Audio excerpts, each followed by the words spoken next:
Good morning. आज हम stealer system और टेरिडोफाइट के बारे में डिस्कस करेंगे। हमारे पिछले वीडियो में हमने देखा था कि स्टील या रंभ क्या होता है और टेरिडोफाइट्स में कितने प्रकार के रंभ पाए जाते हैं। एक बार उसको पुनः रिवाइज करते हैं। तो स्टील या रंभ तने और मूल का वह केंद्रीय भाग होता है जो वेस्कुलर टिश्यू, जाइलम तथा फ्लोएम से निर्मित होता है। रंभ की सबसे बाहरी परत परिरंभ या पेरिसाइकल होती है जो एंडोडर्मिस द्वारा घिरी हुई रहती है। यहाँ टेरिडोफाइट्स में जाइलम और फ्लोएम से बने हुए रंभ में पित्त उपस्थित भी हो सकता है और अनुपस्थित भी हो सकता है। पित्त की उपस्थिति और अनुपस्थिति के आधार पर टेरिडोफाइट्स में दो प्रकार के रंभ पाए जाते हैं। एक होता है ठोस रंभ या प्रोटोस्टील और दूसरा होता है नाल रंभ या साइफोनोस्टील। ठोस रंभ के केंद्रीय भाग में पित्त अनुपस्थित होता है और नाल रंभ के केंद्रीय भाग में पित्त उपस्थित होता है। पिछले वीडियो में हम ठोस रंभ और उसके प्रकार यानी उसके टाइप्स के बारे में डिस्कस कर चुके हैं। आज हम नाल रंभ के बारे में डिस्कस करेंगे। तो देखो, नाल रंभ ठोस रंभ का ही एक परिवर्तित रूप है जो रंभ के केंद्रीय भाग में मज्जा के विकास से बनता है। इसे मज्जा युक्त रंभ या मेडुलेटेड स्टील भी कहते हैं। जैसा कि मैंने अभी बताया आपको कि नाल रंभ जो होता है उसके केंद्रीय भाग में पित्त या मज्जा उपस्थित होता है। नाल रंभ का विकास ठोस रंभ से ही हुआ है, यानी ठोस रंभ के केंद्रीय भाग में जब मज्जा विकसित हो जाती है तब वो नाल रंभ में परिवर्तित हो जाता है। और ऐसे रंभ के केंद्र में मज्जा उपस्थित होती है और मज्जा को घेरे हुए जाइलम के चारों ओर फ्लोएम और फ्लोएम के बाहर की ओर परिरंभ की परत पाई जाती है। नाल रंभ फिलिकोफाइटा का लाक्षणिक गुण होता है। इसके बाद में अपन देखते हैं टाइप्स ऑफ साइफोनोस्टील, यानी साइफोनोस्टील कितने प्रकार के होते हैं। तो विभिन्न उत्तकों के वितरण के आधार पर टेरिडोफाइट्स में दो प्रकार के नाल रंभ पाए जाते हैं। एक होता है बही फ्लोएमी नाल रंभ और दूसरा होता है उभय फ्लोएमी नाल रंभ। सबसे पहले हम देखेंगे कि बही फ्लोएमी नाल रंभ क्या होता है। तो बही फ्लोएमी या एक्टोफ्लोइक साइफोनोस्टील, इसमें देखो जैसे नाम से ही स्पष्ट है बही फ्लोएमी नाल रंभ, यानी इसमें फ्लोएम जो है वो केवल जाइलम के बाहर की ओर ही स्थित होता है।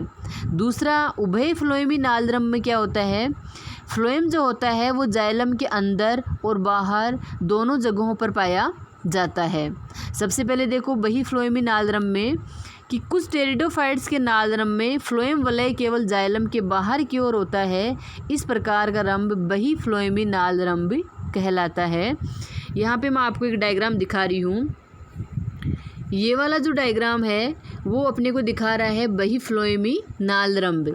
यहाँ देखो इसके केंद्रीय भाग में पित्त प्रेजेंट है और पित्त के बाहर की ओर जो लाइन वाला एरिया दिख रहा है, लाइनों से बना हुआ ये वाला एरिया, ये है जाइलम। जाइलम के बाहर की ओर जो डॉट डॉट से दिखा हुआ एरिया है वो फ्लोएम है। फ्लोएम के बाहर की ओर परिरंभ, एंडोडर्मिस और कॉर्टेक्स प्रेजेंट है। तो इसमें देखो फ्लोएम केवल जाइलम के बाहर की ओर है। ये अभी मैंने बताया जो लाइन वाला इलाका है वो जाइलम है और ये जो डॉट डॉट दिख रहा है ये दिखा रहा है अपने को फ्लोएम को। तो जाइलम के बाहर की ओर फ्लोएम है। ये इस प्रकार का जो नाल रंभ है वो इक्विसिटम, ओसमुंडा, साइजिया आदि पौधों में पाया जाता है। दूसरे प्रकार का नाल रंभ देखो उभय फ्लोएमी नाल रंभ, जैसा कि नाम से स्पष्ट है यहाँ फ्लोएम जो है वो जाइलम के अंदर और बाहर दोनों ओर पाया जाता है। जो डायग्राम बी वाला जो डायग्राम है वो उभय फ्लोएमी नाल रंभ को दिखा रहा है। इसमें देखिए आप कि मैं थोड़ा सा बड़ा करती हूँ इसको। इसमें देखिए केंद्रीय भाग में यहाँ पे ये पित्त या मज्जा उपस्थित है। इस जगह पे ये पित्त या मज्जा उपस्थित है और पित्त के बाहर की ओर जो मज्जा है उसके बाहर की ओर एंडोडर्मिस की परत है और एंडोडर्मिस के बाहर की ओर उसको अपन इनर एंडोडर्मिस बोल सकते हैं। और इनर एंडोडर्मिस के बाहर की ओर इनर पेरिसाइकल है और उसके बाद में इनर फ्लोएम है। इनर फ्लोएम के बाद देखो ये जो डॉट लाइन है, जो लाइन से बना हुआ जो इलाका है वो अपने को दिखा रहा है जाइलम को, ये जाइलम है। तो जाइलम के देखो डॉट डॉट से बने हुए दोनों ओर है वो फ्लोएम को दिखा रहे हैं। तो जाइलम के अंदर और बाहर दोनों ओर फ्लोएम उपस्थित है।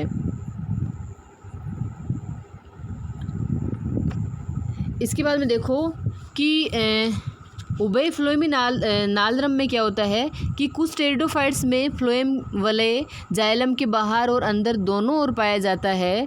इस प्रकार के नालरंभ को उभय फ्लोएमी नालरंभ कहते हैं। इसमें एंडोडर्मिस की 2 परतें होती है। आउटर एंडोडर्मिस कहाँ होती है? बाहरी फ्लोएम के बाहर की ओर। आउटर एंडोडर्मिस जो है वो बाहरी फ्लोएम के बाहर की ओर होती है और इनर एंडोडर्मिस है वो आंतरिक फ्लोएम के अंदर की ओर पाई जाती है। एक बार मैं आपको फिर से बताती हूँ। उभय फ्लोएमी नालरंभ में जाइलम के अंदर और बाहर दोनों ओर फ्लोएम पाया जाता है। यहाँ देखिए जो लाइनों से बना हुआ एरिया है वो जाइलम है और जो डॉट डॉट से बना हुआ एरिया है वो है फ्लोएम। तो देखो ये वाला जो एरिया है वो है बाहरी फ्लोएम या बाह्य फ्लोएम और ये है इनर फ्लोएम या आंतरिक फ्लोएम। तो जाइलम के अंदर भी फ्लोएम है और जाइलम के बाहर भी फ्लोएम है। इस प्रकार का नालरंभ कहलाता है उभय फ्लोएमी नालरंभ। जबकि अपन यदि बात करें बही फ्लोएमी नालरंभ की तो इसमें देखो यहाँ ये जाइलम है और यहाँ फ्लोएम केवल जाइलम के बाहर की ओर प्रेजेंट है। फ्लोएम जो है वो केवल जाइलम के बाहर की ओर है और उभय फ्लोएमी में फ्लोएम जाइलम के अंदर भी है और जाइलम के बाहर भी है। इसके बाद में अपन देखेंगे नालरंभ की उत्पत्ति, यानी जो नालरंभ है उसकी उत्पत्ति कैसे हुई, उसके अंदर रंभ या मज्जा का विकास किस प्रकार से हुआ। तो नालरंभ की उत्पत्ति है वो ठोस रंभ में पित्त के विकास से हुई है। जैसा कि हमने पढ़ा था कि ठोस रंभ जो होता है उसके केंद्रीय भाग में पित्त अपसेंट होती है और यदि ठोस रंभ के केंद्रीय भाग में पित्त बन जाती है तो वो नालरंभ में रूपांतरित हो जाता है। तो नालरंभ की उत्पत्ति ठोस रंभ में पित्त के विकास से हुई है और ठोस रंभ में पित्त के विकास के संबंध में 2 मत प्रस्तुत है कि ठोस रंभ के केंद्रीय भाग में पित्त का विकास किस प्रकार से हुआ। इसके बारे में 2 मत प्रस्तुत है। पहला इसका मत है कि मज्जा की अंतःरंभीय उत्पत्ति इंटरस्टिलर ओरिजिन ऑफ पित्त, यानी यहाँ पित्त का विकास रंभ के अंदर हुआ है। पित्त का विकास कहाँ है? वह है रंभ के अंदर से ही पित्त का विकास हुआ है। और दूसरा होता है मज्जा की रंभ बाह्य उत्पत्ति यानी एक्स्ट्रा स्टिलर ओरिजिन ऑफ पित्त। तो ये मत क्या बताता है कि मज्जा की उत्पत्ति रंभ से रंभ के बाहर से हुई है। इंटरस्टिलर मत तो बता रहा है कि मज्जा की उत्पत्ति पित्त के अंदर ही हुई है और एक्स्ट्रा स्टिलर वाला जो मत है वो बताता है कि मज्जा की उत्पत्ति रंभ के बाहर से हुई है। पहला मत अपन पढ़ते हैं इंटरस्टिलर ओरिजिन ऑफ पित्त, मज्जा की अंतरंभी उत्पत्ति। तो इस मत के अनुसार प्रोटोस्टिल के केंद्र में स्थित जाइलम ट्रैकिड्स यानी जाइलम की जो ट्रैकिड्स है उनका पेरेनकाइमी कोशिकाओं में रूपांतरण होने से नालरंभ का विकास हुआ है। जाइलम में जो वाहिनिकाएं हैं वो मृदुत कोशिकाओं में रूपांतरित हो जाने से नालरंभ का विकास हुआ है। यानी ठोस रंभ या जो प्रोटोस्टिल होता है उसके केंद्रीय भाग में ठोस जाइलम पाया जाता है। यदि इस जाइलम की जो वाहिनिकाएं हैं वो पेरेनकाइमी कोशिकाओं में रूपांतरित हो जाए तो ठोस रंभ नालरंभ में रूपांतरित हो जाता है। इस मत का समर्थन वुडल, गुइन वाघानी, बोवर व फोन आदि वैज्ञानिकों ने किया है। दूसरा है मज्जा की बाह्य रंभ उत्पत्ति। इस मत के अनुसार साइफोनोस्टील के केंद्रीय भाग में उपस्थित पेरेनकाइमी पित्त का विकास इस क्षेत्र में कोर्टेक्स की कोशिकाओं के अतिक्रमण से हुआ है। तो जो एक्स्ट्रास्टिलर ओरिजिन ऑफ पित्त वाला जो मत वो क्या मानता है कि साइफोनोस्टील के केंद्रीय भाग में जो पेरेनकाइमेटस सेल्स से बना हुआ पित्त है, ये पेरेनकाइमेटस सेल्स वास्तव में कहाँ से आई है? कोर्टेक्स से आई है। तो कोर्टेक्स की कोशिकाएं अतिक्रमण करके केंद्रीय भाग में आके पित्त का निर्माण करती है।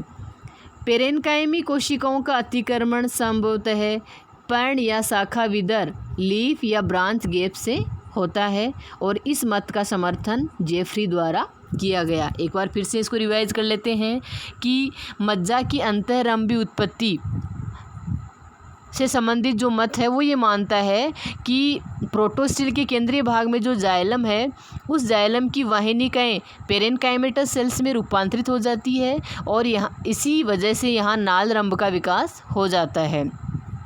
मज्जा की बाह्य रंभीय उत्पत्ति से संबंधित जो मत है वो ये मानता है कि मज्जा में जो पेरेनकाइमेटस सेल्स है वो वास्तव में कहाँ से आई है, रंभ के बाहर, अर्थात कोर्टेक्स की जो कोशिकाएं हैं वो रंभ के अंदर आके पित्त या मज्जा का विकास करती है। इसके बाद में अपन देखेंगे नाल रंभ के रूपांतरण, मॉडिफिकेशंस ऑफ साइफोनोस्टील।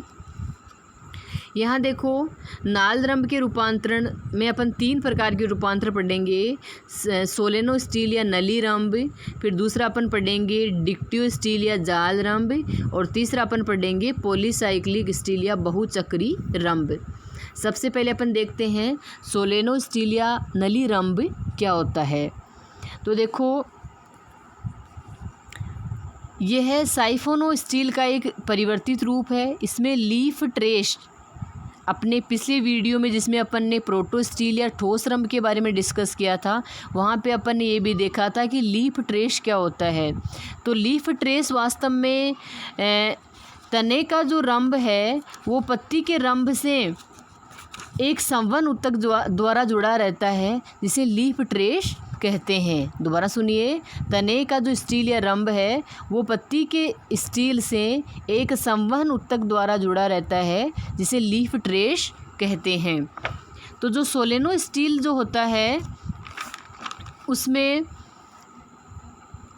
लीफ ट्रेस स्तंभ के स्टील से एक संपूल या बंडल के रूप में अलग न होकर छोटे से खंड के रूप में पृथक होता है। इस प्रकार का लीफ ट्रेस स्तंभ के रंभ में अपने टूटने के स्थान पर एक गैप बनाता है जिसे लीफ गैप कहते हैं। ये देखिए यहाँ पे सोलेनोस्टील के जो डायग्राम है उसमें देखो एक गैप सा बना हुआ है, उस गैप को बोलते हैं लीफ गैप, यानी बीच में जो ये वाला इलाका देखिए इसमें लीफ गैप देखिए, ये वाली जगह जो बीच में रिक्त स्थान सा बना हुआ है वो कहलाता है लीफ गैप। ये वाली जगह है, अगर सॉरी ये वाली जगह जो है वो लीफ गैप है और ये है लीफ ट्रेस। ये जो पॉइंट से आपको दिख रहा है वो पॉइंट है लीफ ट्रेस। तो लीफ ट्रेस क्या होता है कि तने का जो स्टील है वो पत्ती के स्टील से एक संवहन ऊतक द्वारा जुड़ा रहता है, उसे लीफ ट्रेस कहते हैं। और यहाँ पे नली रंभ में क्या होता है, देखो जो लीफ ट्रेस है वो स्तंभ का जो रंभ है उसे एक बंडल के रूप में अलग न होकर क्या होता है, एक छोटे से खंड के रूप में अलग होता है। और इस प्रकार का लीफ ट्रेस स्तंभ के रंभ में जहाँ से ये टूटता है उस स्थान पर एक गैप बनाता है, उसी को लीफ गैप कहते हैं। इसके बाद में देखिए वह साइफोनोस्टील जिसमें लीफ गैप अतिव्यापी या ओवरलैपिंग नहीं होते हैं वो सोलेनोस्टील कहलाता है। यहाँ पे देखो लीफ गैप जो है वो एक दूसरे को ओवरलैप नहीं करते हैं और इस प्रकार का जो साइफोनोस्टील है वो सोलेनोस्टील कहलाता है। इस प्रकार का जो नाल रंभ है वो नली रंभ कहलाता है। जैसा कि इस डायग्राम में अपन देख सकते हैं, इसके केंद्रीय भाग में पित्त है, पित्त के बाहर की ओर लाइन से दिखाया हुआ एरिया जाइलम है, जाइलम के बाहर फ्लोएम है, उसके बाद में आउटर पेरिसाइकल है, आउटर एंडोडर्मिस है। तो देखो सोलेनोस्टील भी 2 प्रकार का होता है, एक्टोफ्लोइक और एम्फीफ्लोइक, यानी बहिफ्लोएमी नली रंभ और उभयफ्लोएमी नली रंभ। जैसा अपन ने नाल रंभ में देखा था साइफोनोस्टील में, बहिफ्लोएमी का अर्थ होता है कि जाइलम जो है वो केवल फ्लोएम के बाहर की ओर उपस्थित होता है। और उभयफ्लोएमी या एम्फीफ्लोएमी में अपन ने क्या देखा था, वही फ्लोएमी में अपन ने क्या देखा था, फ्लोएम जो है वो केवल जाइलम के बाहर की ओर स्थित है, और उभय फ्लोएमी में अपन ने क्या देखा था कि फ्लोएम जो है वो जाइलम के अंदर भी स्थित है और बाहर भी स्थित है। ऐसा ही नली रंभ या सोलेनो स्टील में होता है कि फ्लोएम जाइलम के अंदर भी होता है और बाहर भी होता है। इसके बाद में है अगला रूपांतरण है डिक्टिव स्टील या जाल रंभ। देखो डिक्टिव स्टील में क्या होता है, लीफ गैप्स जो होते हैं वो ओवरलैपिंग होते हैं। अपन ने क्या देखा था, सोलेनो स्टील में लीफ गैप्स ओवरलैपिंग नहीं होते हैं, जबकि डिक्टिव स्टील में लीफ गैप्स जो होते हैं वो ओवरलैप करते हैं एक दूसरे को। इसमें देखो क्या होता है, कई फंड जैसे एडिएंटम, टेरिस, ड्रायोप्टेरिस, ओफियोग्लोसम आदि में जो राइजोम होता है वो बहुत छोटा होता है, और इस राइजोम पर पत्तियां सघन रूप से व्यवस्थित होती है, और सघन रूप से व्यवस्थित होने के कारण इनके जो लीफ गैप होते हैं वो एक दूसरे को ओवरलैप करते हैं। तो वह साइफोनोस्टीन जिसमें लीफ गैप ओवरलैपिंग होते हैं वो डिक्टिव स्टील कहलाता है। नाल रंभ का जो पहला रूप अपन ने देखा नली रंभ, उसमें अपन ने देखा था कि लीफ गैप्स जो होते हैं वो एक दूसरे को ओवरलैप नहीं करते हैं, लेकिन डिक्टिव स्टील में लीफ गैप बहुत ज़्यादा होने के कारण एक दूसरे को ओवरलैप या अतिव्यापी करते हैं। और इसमें अनेक पर्ण व शाखा ट्रेसों के निकलने से स्टील अनेक बंडल्स में टूट जाता है, और इन बंडल्स को मेरी स्टील कहते हैं। जैसा कि आप इस डायग्राम में देख सकते हो, यहाँ पे जो पूरा स्टील है वो छोटे छोटे बंडल्स में टूट गया, और यहाँ जो प्रत्येक बंडल है वो मेरी स्टील कहलाता है। जैसे ये एक मेरी स्टील हो गया, दूसरा मेरी स्टील ये हो गया, तीसरा मेरी स्टील ये हो गया। प्रत्येक मेरी स्टील में देखो केंद्रीय भाग में जो जाल के समान दिख रहा है वो जाइलम है, जाइलम के बाहर की ओर फ्लोएम है, और उसके बाहर की ओर पेरिसाइकल है। तो एक बार दोबारा से देख लेते हैं अपन कि रूपांतरण में जो पहला था नाल रंभ का पहला प्रकार है नली रंभ, रूपांतरित रूप है नली रंभ। उसमें क्या होता है, जो लीफ ट्रेस है वो तने का जो वेस्कुलर वाला भाग है उससे एक बंडल के रूप में अलग न होकर एक छोटे से खंड के रूप में अलग होता है। और यहाँ पे देखो लीफ जो ट्रेसेस जो होते हैं वो एक दूसरे को ओवरलैप नहीं करते हैं, जबकि लीफ गैप होते हैं वो एक दूसरे को ओवरलैप नहीं करते हैं। जबकि डिक्टिव स्टील में क्या होता है कि प्रकंद पर या राइजोम पर जो पत्तियां हैं वो सघन रूप से व्यवस्थित होती है, जिसके कारण जो लीफ गैप्स होते हैं वो एक दूसरे को ओवरलैप करते हैं और ओवरलैप करते हैं। और इस ओवरलैपिंग के कारण क्या होता है, पूरा का पूरा स्टील है वो छोटे छोटे बंडल्स में टूट जाता है, और इन बंडल्स को बोलते हैं मेरी स्टील। इस डायग्राम में एक बार मैं फिर से आपको बता देती हूँ कि यहाँ देखो ये वाला जो पार्ट है ये मेरी स्टील को दिखा रहा है। यहाँ पे पूरा का पूरा स्टील है वो छोटे छोटे मेरी स्टील्स में टूट गया। प्रत्येक मेरी स्टील के केंद्रीय भाग में जाइलम है, बाहर फ्लोएम है, और इसमें केंद्रीय भाग में ये वाला भाग है वो पित्त है, ये वाला भाग है वो पित्त को डिनोट कर रहा है।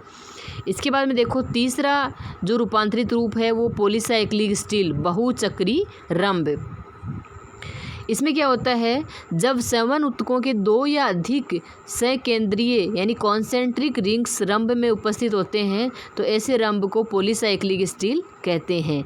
यहाँ पे देखो इस डायग्राम में कि संवन उत्तकों के दो या दो से अधिक वलय क्या होता है कि संवन उत्तकों के जो रंभ होता है उसमें वेस्कुलर टिश्यूज के दो या दो से अधिक कॉन्सेंट्रिक रिंग एक दूसरे को घेरी हुई वलय उपस्थित होते हैं। ऐसे रंभ को पॉलीसाइक्लिक या बहुचक्री रंभ कहते हैं। देखो यहाँ पे ये जो डायग्राम है इसमें संवन उत्तकों के दो वलय है, ये वाला जो है वो बाहरी वलय है और ये जो अंदर वाला है वो आंतरिक वलय है। तो संवन उत्तकों के जो वलय है उनकी संख्या अलग अलग टेरिडोफाइट्स में अलग अलग होती है। जैसे एक टेरिडोफाइट है मिटोनिया पिक्टिनेटा, इसमें संवन उत्तकों के 3 वलय पाए जाते हैं, और टेरिडियम एक्विलिनम में संवन उत्तकों के 2 वलय पाए जाते हैं। तो बहुचक्री जो नालरंभ होता है उसमें संवहन ऊतकों के 2 या 2 से अधिक कॉन्सेंट्रिक वलय रंभ में उपस्थित होते हैं। ऐसे रंभ को बहुचक्री या पॉलीसाइक्लिक स्टील कहते हैं। और विभिन्न जातियों में इन चक्रों की संख्या अलग अलग होती है। जैसे मेटोनिया पेक्टिनेटा में 3 वलय होती है और टेरिडियम एक्विलिनम में 2 वलय पाए जाते हैं। एक बार मैं आपको डायग्राम से फिर से बता देती हूँ। इस डायग्राम में देखो संवहन ऊतकों के 2 वलय हैं। ये वाला है बाहरी वलय और ये है अंदर वाला वलय। Thank you.